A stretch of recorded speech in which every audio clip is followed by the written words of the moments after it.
If the supervolcano underneath Yellowstone National Park ever had another massive eruption, it could spew ash for thousands of miles across the United States, damaging buildings, smothering crops, and shutting down power plants.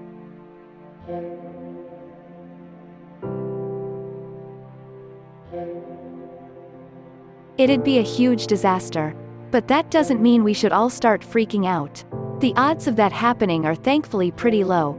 The Yellowstone supervolcano, thousands of times more powerful than a regular volcano, has only had 3 truly enormous eruptions in history.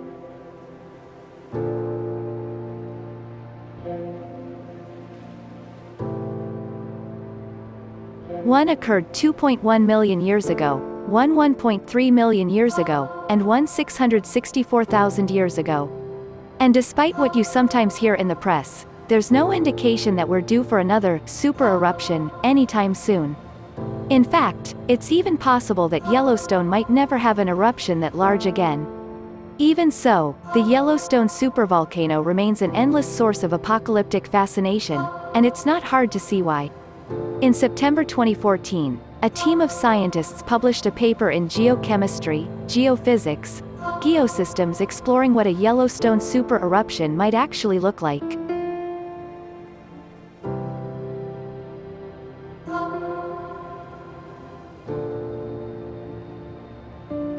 Among other things, they found the volcano was capable of burying states like Wyoming, Montana, Idaho, and Colorado in 3 feet of harmful volcanic ash, a mix of splintered rock and glass, and blanket the Midwest. That much ash could kill plants and animals, crush roofs, and short. When I called up one of the study's co-authors, Jacob Lowenstern of the U.S. Geological Survey, he stressed that the paper was not any sort of prediction of the future.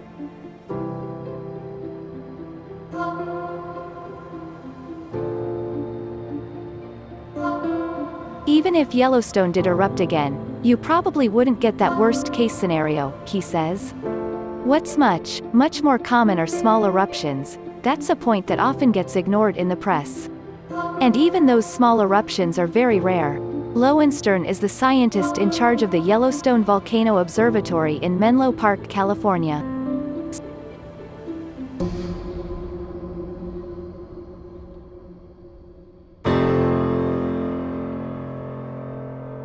So I talked to him further about what we actually know about the Yellowstone supervolcano, what its eruptions might look like, and why the odds of disaster are low. Lurking beneath Yellowstone National Park is a reservoir of hot magma 5 miles deep, fed by a gigantic plume of molten rock welling up from hundreds of miles below. That heat is responsible for many of the park's famous geysers and hot springs. And as magma rises up into the chamber and cools, the ground above periodically rises and falls.